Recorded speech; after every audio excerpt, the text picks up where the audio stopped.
భార్య పెట్టే ఖర్చులన్నీ లెక్కరాయమని అడిగే భర్తలు.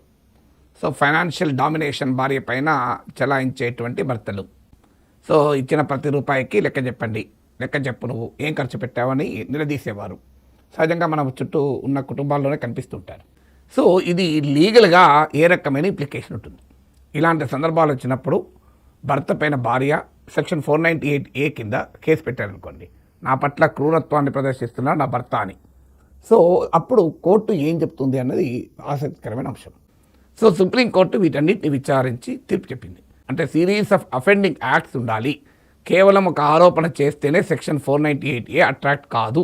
సో సుప్రీంకోర్టు ఈ కేసును కొట్టేస్తూ సో భర్తకు అనుకూలంగా తీర్పు చెప్పింది. ఎందుకంటే ఇలాంటి సమయంలో ఒక ఆరోపణ చేస్తే సరిపోదు, సిరీస్ ఆఫ్ అఫెండింగ్ యాక్ట్స్ అంటే ఫిజికల్గా కానీ మెంటల్గా కానీ హామ్ చేసేటువంటి చర్యలు ఉదాహరించాలి.